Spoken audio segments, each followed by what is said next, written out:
Meanwhile, President Muhammadu Buhari will now sign the reworked Electoral Act Amendment Bill on Friday, February 25th.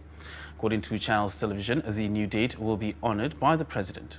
This comes at a time when President Buhari is presiding over the Federal Executive Council meeting at the State House in Abuja.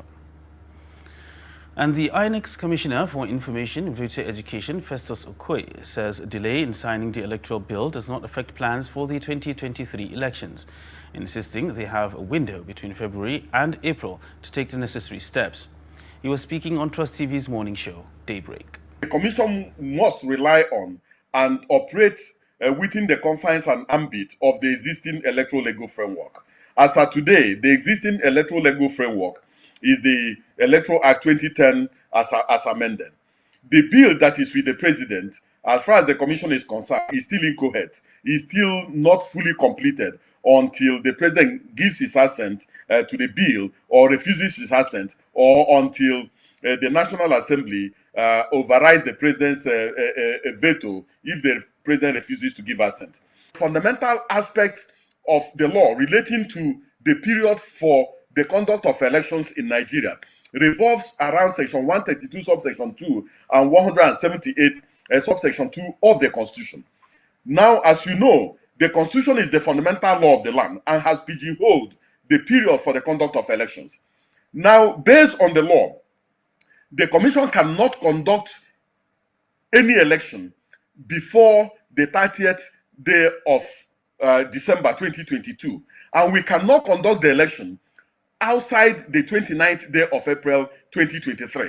But within this particular band, the Commission can recalibrate, readjust, and tweak the days for the conduct of election.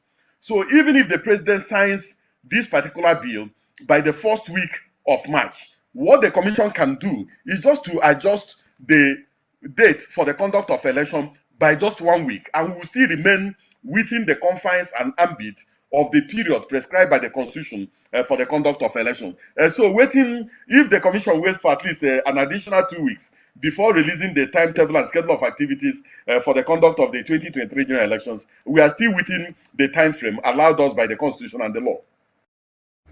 But in a contrary opinion, Hope Alive Africa, a civil society group, says the electoral umpire still has procurement and other issues to sort out. Yeah, he made a lot of insightful points, but I can tell you that if it was when he was in the other side, he was a civil society man, now in the INEC management institution, he would speak very differently.